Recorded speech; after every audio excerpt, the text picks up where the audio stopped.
Assalamualaikum, Shalom, Om Swastiastu, Namo Buddhaya, dan salam kebajikan. Perkenalkan, kami dari kelompok 5 yang beranggotakan Hana Febi, Anselma Afril, Viviana Nataya, Revina Widianti, dan Amira Alia Kamal akan mempresentasikan mengenai T-cell mediated immunity, activity of T lymphocytes by cell-associated antigens.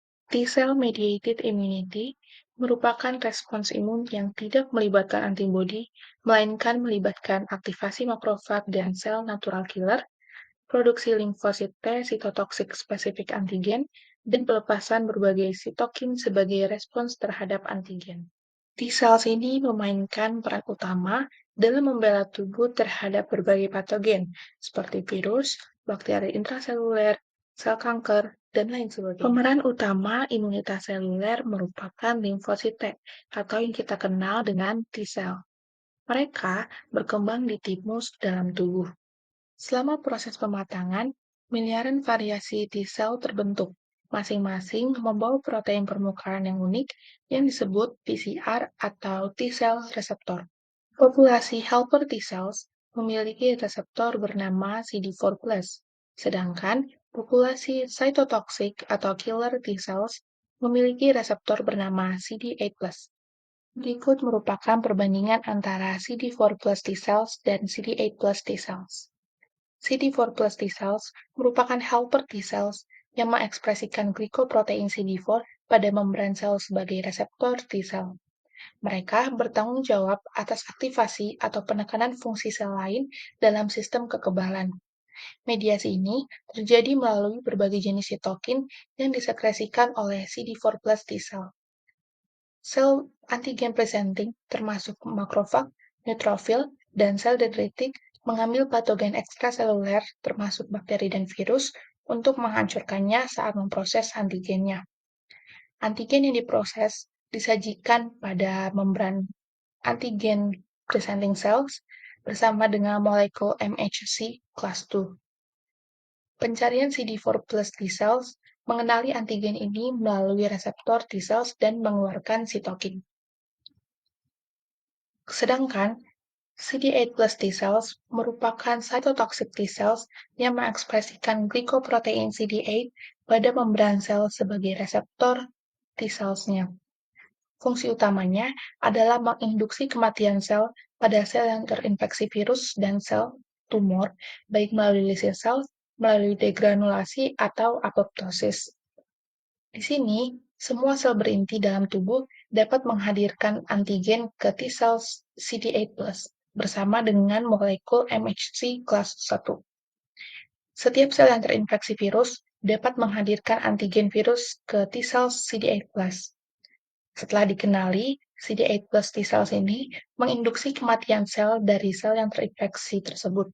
Selain itu, sitokin yang dihasilkan oleh pencarian sel CD4+ T-cells merangsang CD8+ T-cells. Ketika helper CD4+ cells mengikat kompleks antigen MHC2 atau Major Histocompatibility Complex 2 pada antigen presenting cells atau APCs, baik APCs maupun T-cell akan melepaskan sitokin. Sebagai respon terhadap sitokin, T-cell akan mengkloning dirinya sendiri. Kemudian, T-cell yang telah dikloning akan menghasilkan sitokin berbeda yang mengaktifkan B-cells dan CD8+ cell. Pada CD8+ T-cells, ketika cytotoxic T-cells berinteraksi dengan kompleks epitope MHC1 atau Major Histocompatibility Complex 1 pada sel yang terinfeksi, ia akan menghasilkan granzim dan perforin. Perforin membentuk pori-pori di membran plasma, sedangkan granzim akan memasuki sel dan memecah protein dan melisiskan sel. Selanjutnya adalah T-cell development yang terjadi di organ timus. Organ timus sendiri merupakan specialized organ yang merupakan tempat maturasi dari sel T. Organ ini terletak di atas jantung dan memiliki struktur luar yang disebut korteks dan struktur dalam yang disebut medula. Maturasi terjadi melalui beberapa tahapan di dalam organ timus, dari bagian subkapsular, korteks, corticomedullary junction, dan medula. Pada tahap awal akan terjadi pembentukan dari sel prote yaitu sel-sel prekursor limfosit T yang terbentuk di dalam sumsum tulang yang bermigrasi ke dalam organ timus untuk melakukan maturasi. Disebut juga sebagai sel negatif ganda karena sel ini belum memiliki penanda sel limfosit seperti CD4 dan CD8. Selanjutnya, sel mulai mengekspresikan reseptor spesifik dan menjadi sel pre-T. Gen T-cell receptor atau TCR diatur ulang agar dapat merekognisi antigen. Jika sel gagal untuk mengekspresikan reseptor ini, maka sel pun akan tereliminasi dan mengalami apoptosis. Proses maturasi kemudian berlanjut dengan berubahnya sel pre-T menjadi sel positif ganda. Sel ini disebut positif ganda karena pada permukaan selnya terdapat penanda sel T, CD4, dan CD8 yang belum terdiferensiasi. Pada tahapan ini terjadi banyak pembelahan sel positif ganda dan juga terjadi proses seleksi positif di bagian korteks timus. Seleksi positif ini terjadi ketika sel-sel berhadapan dengan sel epitel korteks timus yang mengekspresikan MHC atau Major Histocompatibility Complex kelas 1 dan kelas 2. Molekul MHC sendiri merupakan molekul penting yang akan berikatan dengan sel limfosit T dan juga sebagai pengenalan antigen. Selanjutnya, reseptor yang dapat merekognisi molekul MHC kelas 1 akan mendapatkan survival signal, maturation signal, serta dapat mengekspresikan CD8. Namun, sel tersebut akan berhenti mengekspresikan CD4 dan akan berkembang menjadi sel T CD8+ yang merupakan sel T sitotoksik. Nah, sel yang sudah memiliki survival signal ini berarti sudah melalui seleksi positif. Selanjutnya, sel yang dapat merekognisi reseptor dari molekul MHC kelas 2 akan mendapatkan survival signal dan maturation signal yang berbeda dan juga dapat mempertahankan ekspresi CD4. Sel ini akan berhenti mengekspresikan CD8 dan akan berkembang menjadi sel T CD4+ yang merupakan sel T helper. Lalu pada proses seleksi positif, timosit yang memiliki reseptor yang tidak dapat merekognisi baik molekul MHC kelas 1 maupun kelas 2 tidak akan menerima survival signal sehingga sel akan mati dan terjadi apoptosis. Adapun sel-sel timosit ganda yang telah lolos seleksi positif ini akan masuk ke dalam tahapan medula timus. Selanjutnya, sel timosit yang memiliki ikatan atau afinitas yang terlalu kuat dengan molekul MHC akan mengalami apoptosis. Hal ini dilakukan untuk mencegah adanya reaksi autoimun pada tubuh dan juga untuk mengeliminasi mature T cells yang akan melawan jaringan tubuhnya sendiri. Sel yang dapat merekognisi self-peptide antigen pada tipe sel lain seperti sel dendritik dan thymic macrophage akan menerima suatu sinyal yang akan mengeliminasi sel tersebut. Proses ini dinamakan seleksi negatif atau central tolerance.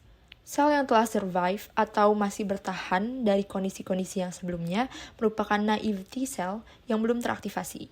Sel ini masuk ke dalam bloodstream dan bermigrasi ke peripheral lymphoid organs seperti spleen dan lymph nodes. Umumnya, sel akan berikatan dengan antigen di jaringan limfoid sekunder, kemudian teraktivasi sehingga siap untuk menghadapi patogen. Selanjutnya ada fungsi sel T. Di dalam sistem kekebalan tubuh kita, sel T memiliki peran penting dalam melindungi tubuh kita dari penyakit. Jadi ayo kita cari tahu tentang fungsi sel T. Pertama, sel T memiliki dua mekanisme dalam mengenali ancaman atau benda asing yang mengancam tubuh kita. Pertama, adalah saat ancaman yang datang berupa bakteri atau virus patogen yang dimana mikroorganisme tersebut hidup dan memiliki materi genetik. Kedua adalah saat ancaman yang datang berupa toksin yang dapat berupa zat kimia, racun atau radikal bebas dalam tubuh. Kedua jenis ancaman tersebut akan dihadapi dengan cara yang berbeda. Kemudian, kita juga perlu tahu bagaimana sel T diaktifasi.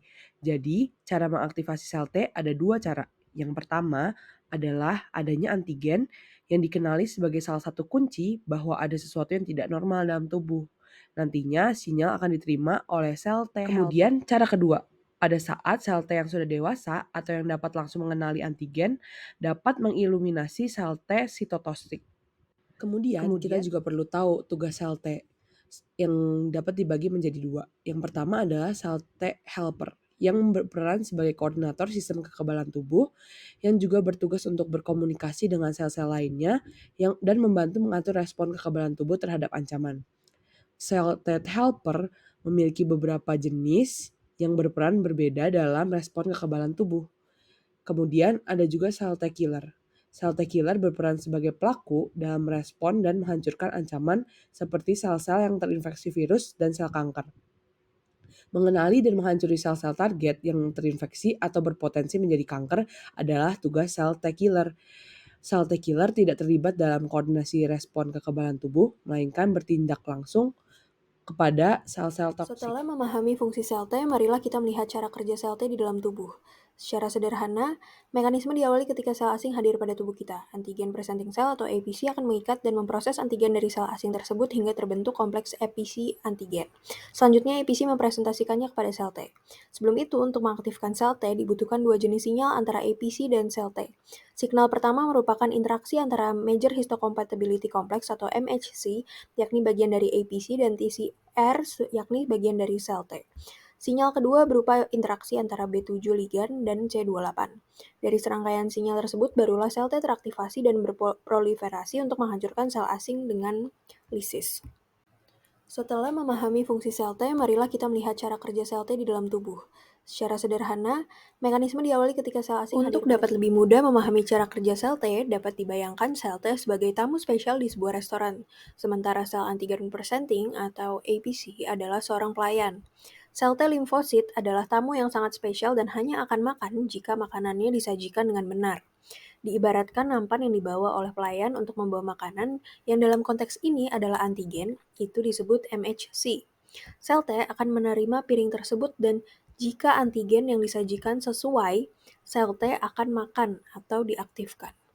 Secara lebih detail, pada kostimulasi oleh signal 1, ketika kita ingin mengaktifkan sel T CD8, kita akan menggunakan MHC kelas 1. MHC kelas 1 akan berinteraksi dengan sel T CD8, mengirimkan sinyal aktivasi yang dibutuhkan oleh sel T. Jika kita ingin mengaktifkan sel T CD4, kita akan menggunakan MHC kelas 2, di mana MHC kelas 2 akan berinteraksi dengan sel T CD4, dan inilah yang akan mengaktifkan sel T. Untuk kostimulasi selanjutnya oleh sinyal kedua datang dari antigen yang dipersembahkan oleh sel antigen presenting, yakni protein B7 dan CD28 dari sel T. Semuanya berperan dalam aktivasi sel T.